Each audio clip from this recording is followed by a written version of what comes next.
You know, if it's not about sports, I find it very hard to concentrate. As sports fans, we all know the stories of the unlikely champions.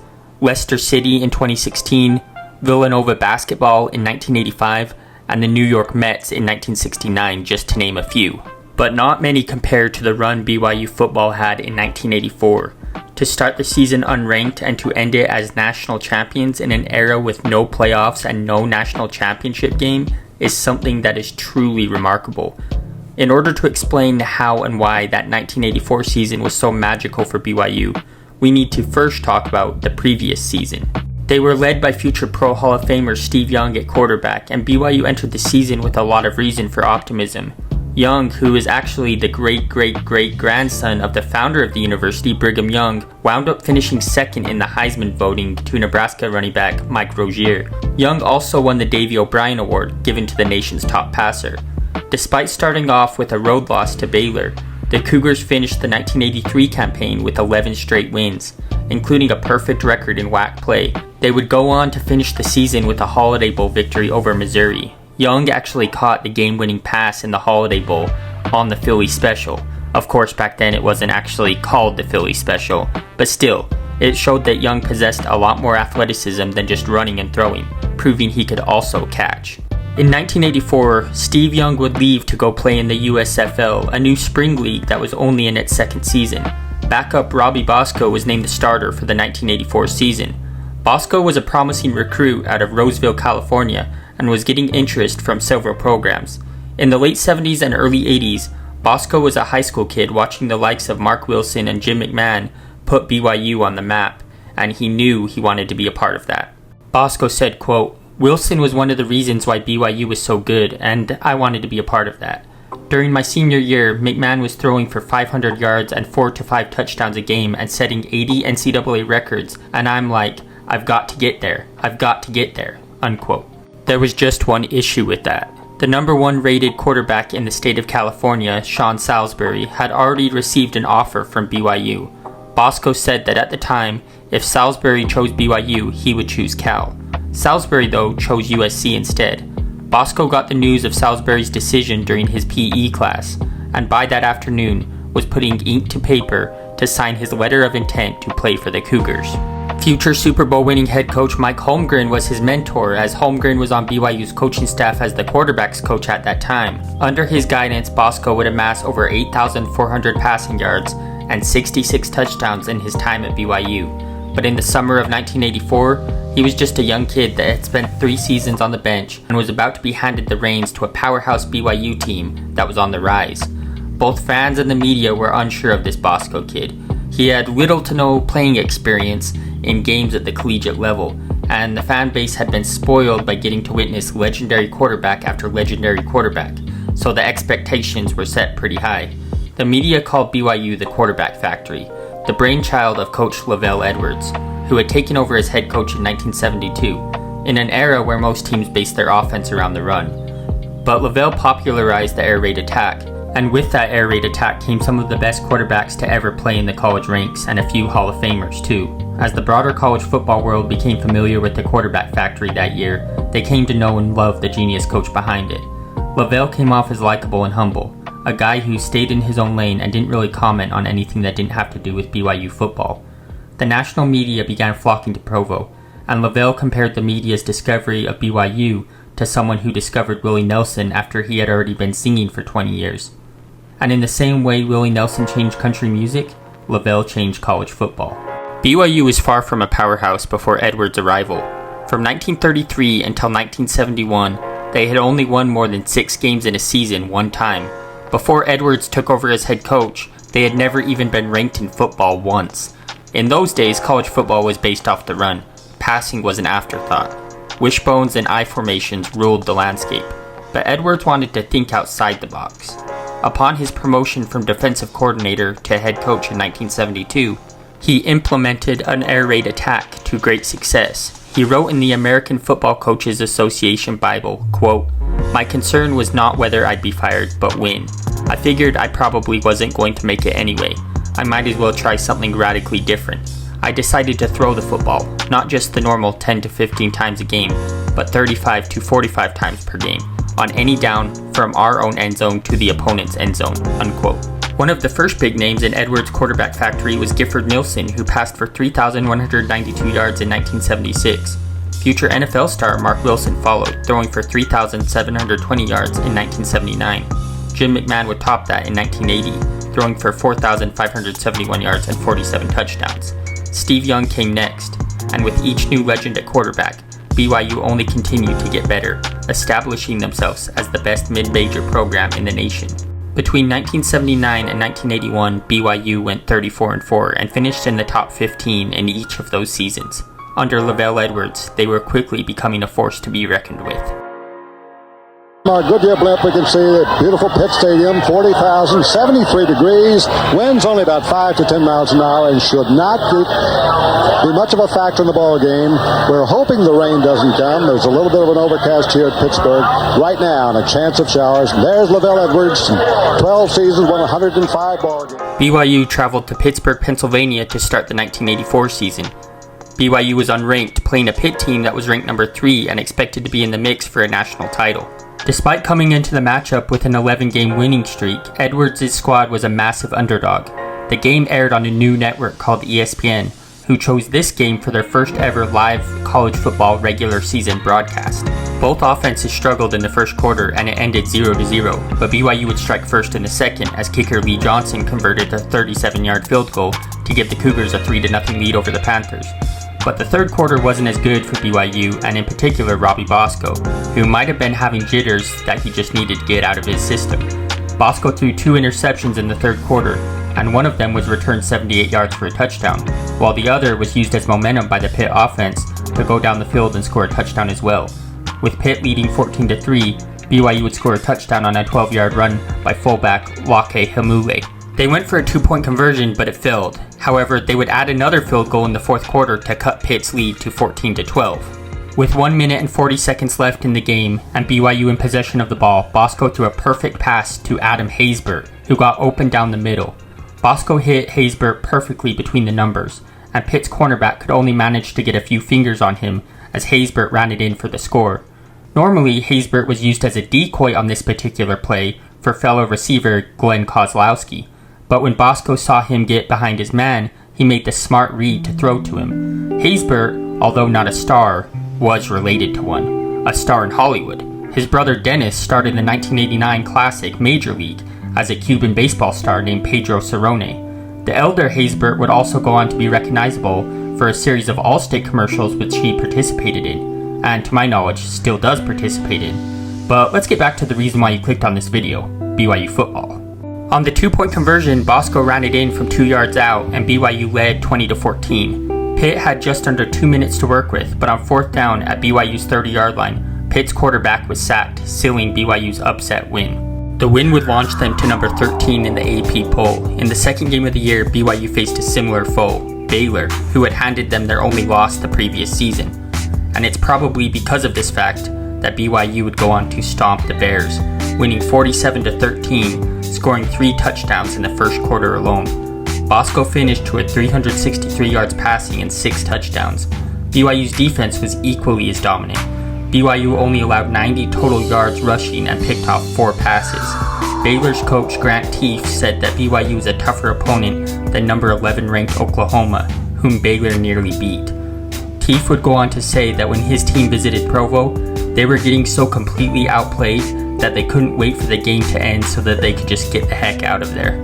BYU rose to number 8 in the following AP poll, and next up was a home contest against a gritty Tulsa squad.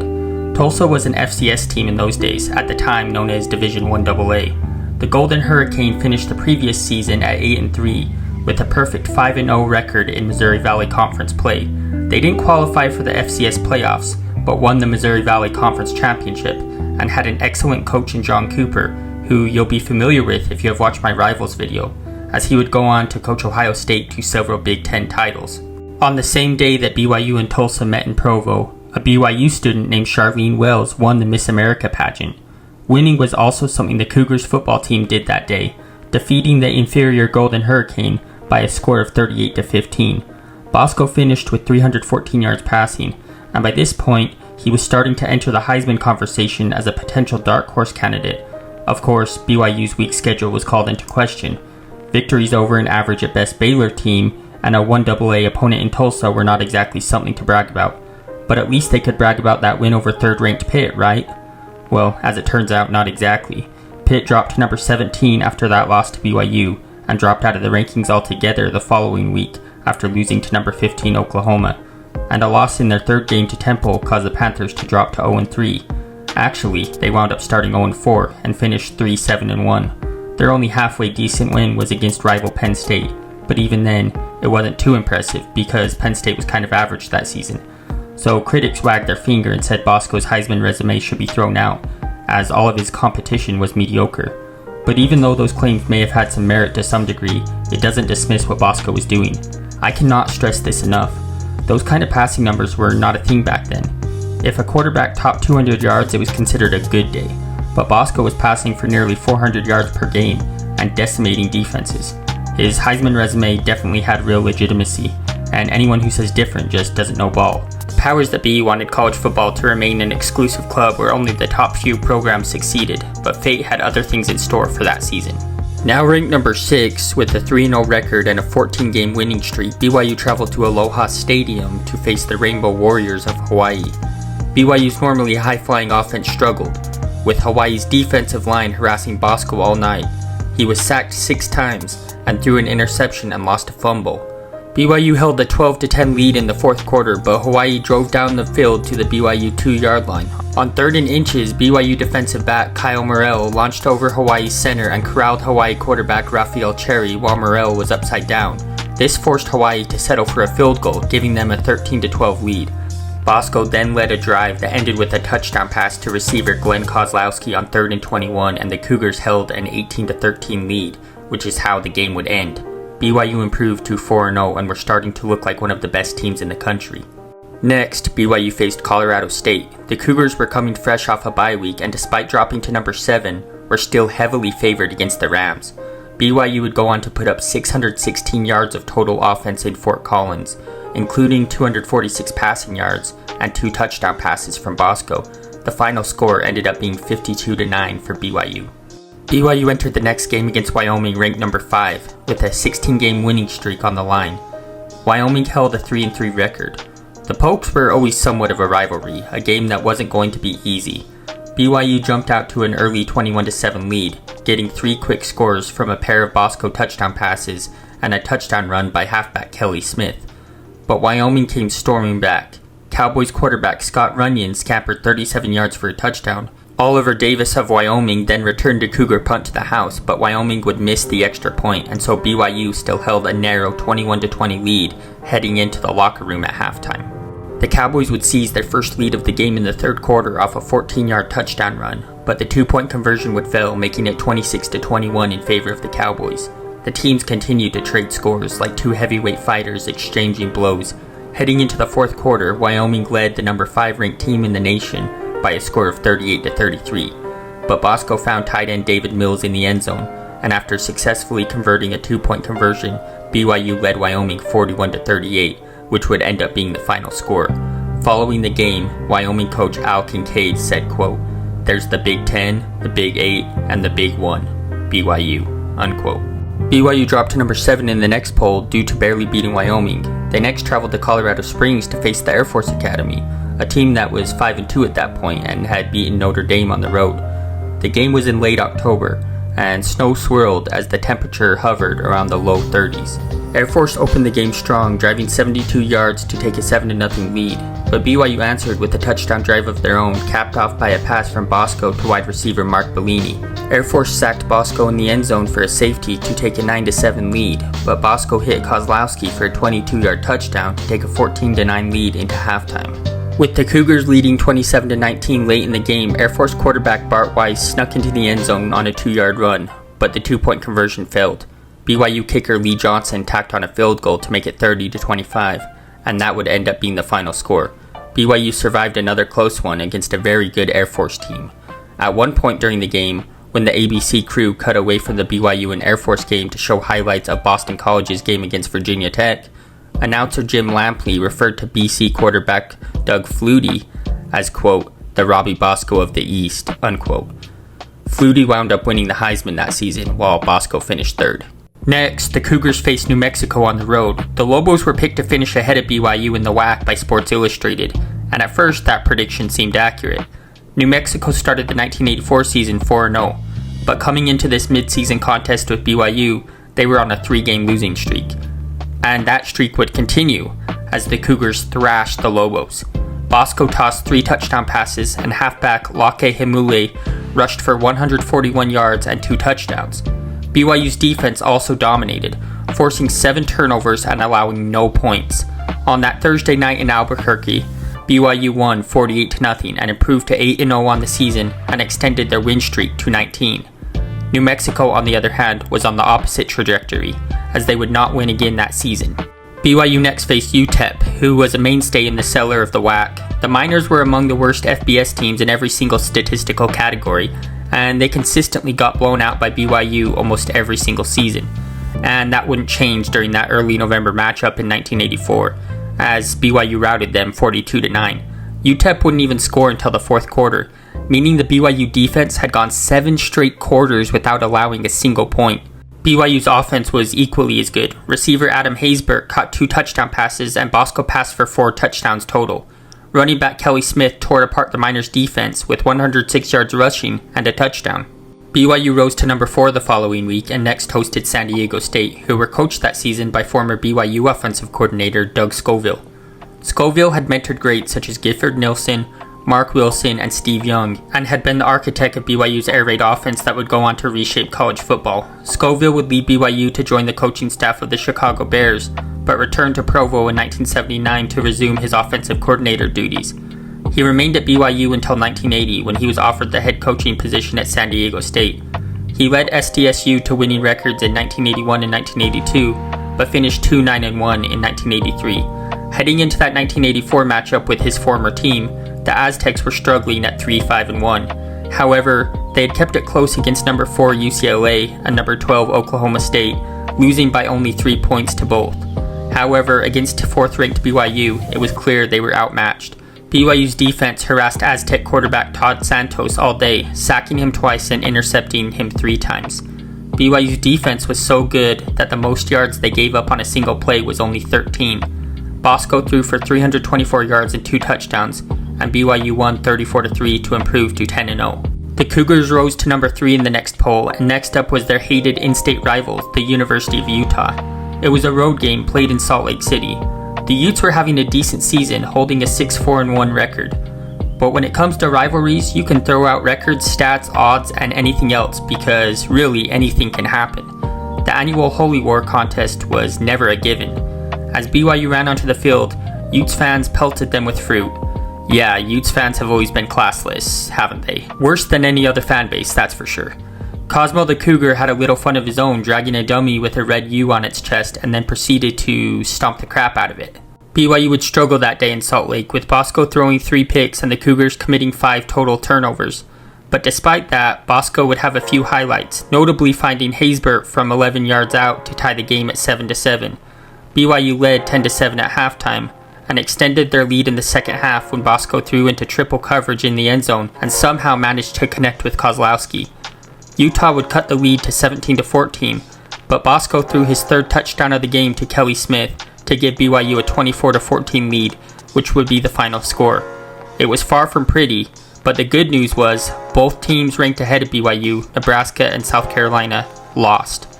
And so, the following week, for the first time ever, BYU's football program was ranked number 1.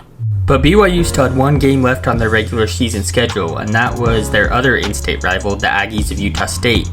The rivalry, called the Battle for the Old Wagon Wheel, had been going on since 1922 and was played nearly every season. BYU held an 11-0 record and a number 1 ranking, as well as the longest winning streak in the FBS at 22 games. This would not be a close one. BYU completely dominated, racking up 523 yards of total offense. The final score was 34-13, and the Cougars finished the regular season 12-0 and ranked number 1. Now, it's important to note there's a lot of controversy surrounding BYU's meteoric rise to the top spot in the polls.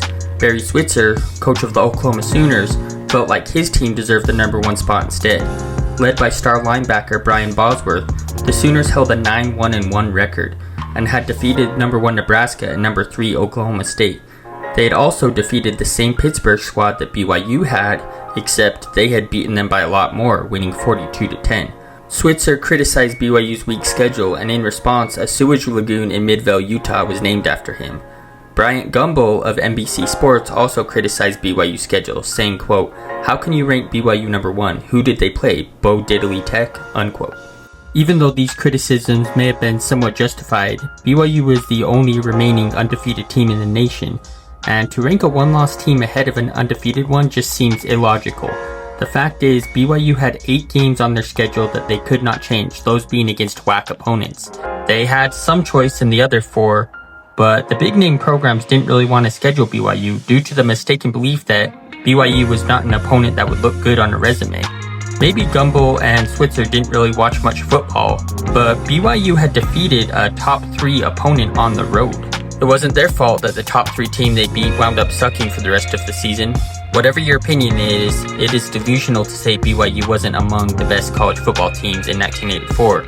But being the champions of the WAC, they prepared to travel west to Jack Murphy Stadium to play in the Holiday Bowl, a bowl game that they got very used to playing in the 70s and 80s. Their opponent was Michigan out of the Big Ten, led by legendary coach Bo Schembechler. The Wolverines were not having a great season, holding a 6-5 record.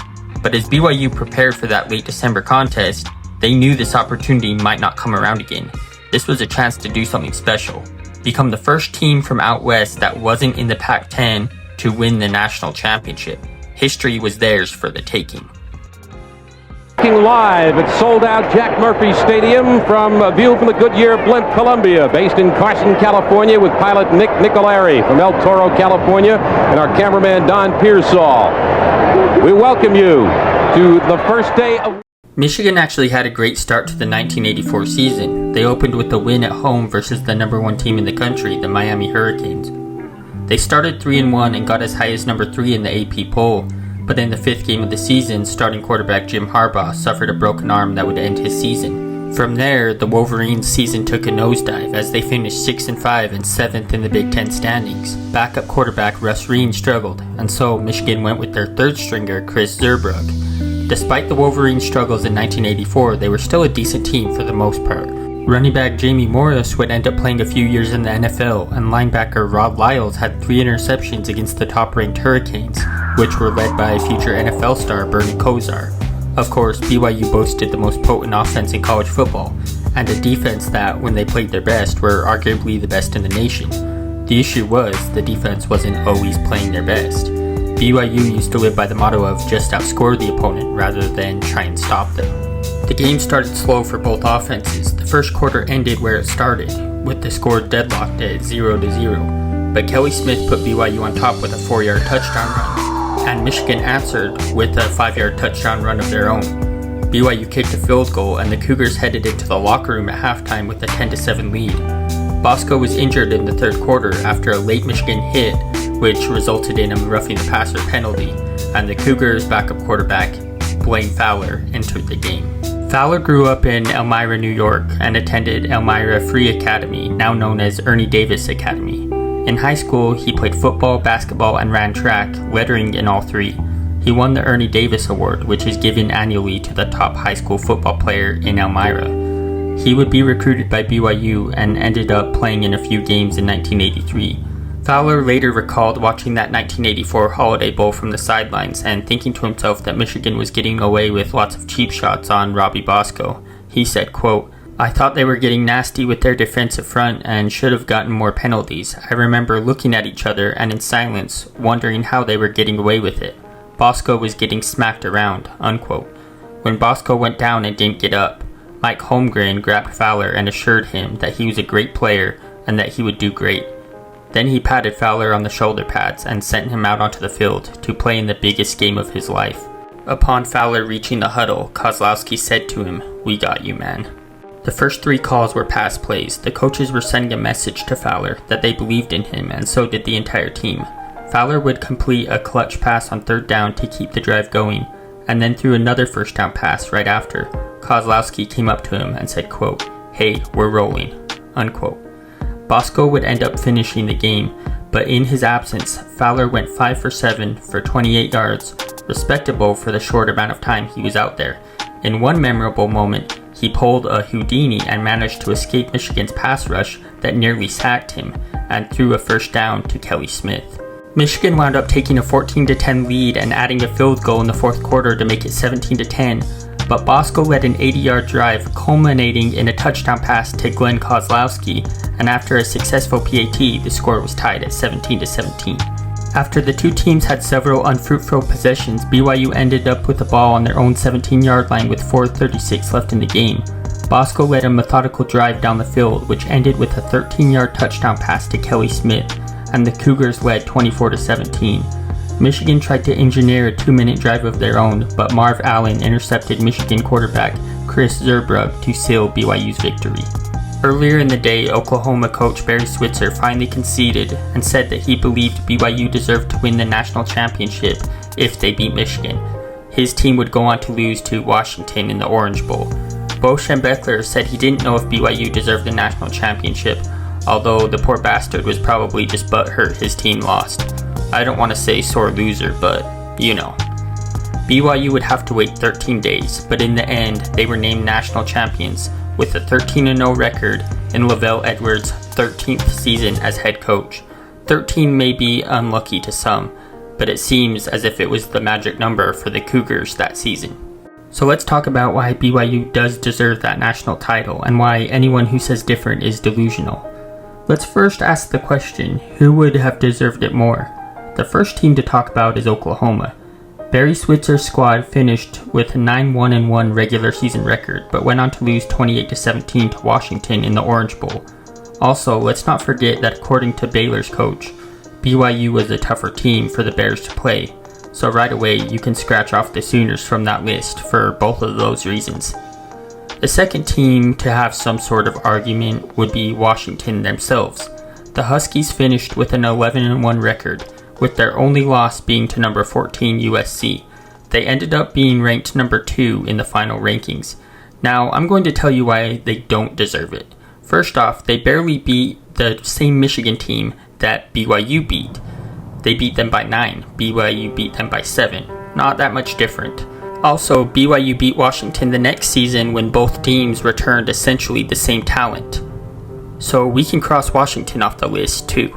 And last but not least is Florida. Florida finished with a 9-1-1 record and atop the SEC standings, although they were declared ineligible to win the SEC before the season began.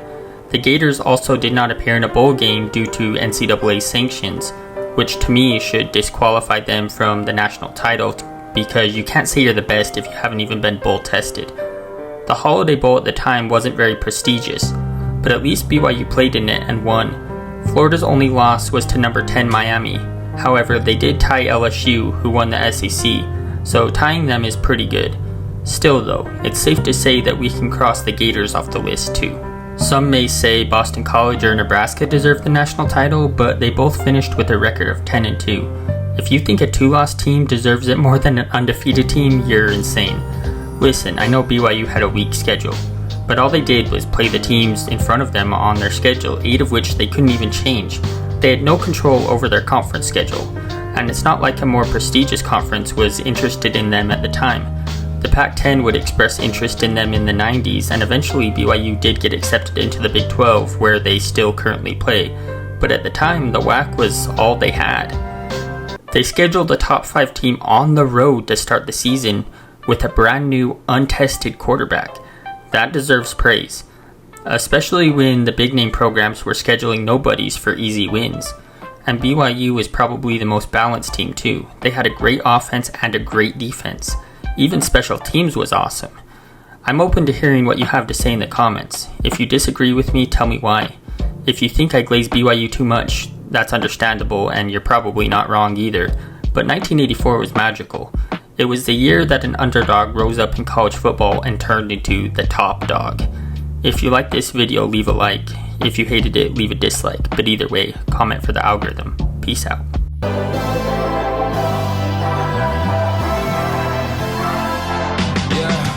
I can never ever find the right words, and there's no way this is real life.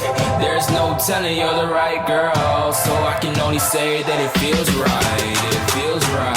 It feels right. Yeah, I can only say that it feels right. It feels right. It feels right. Yeah, I can only say that it feels right.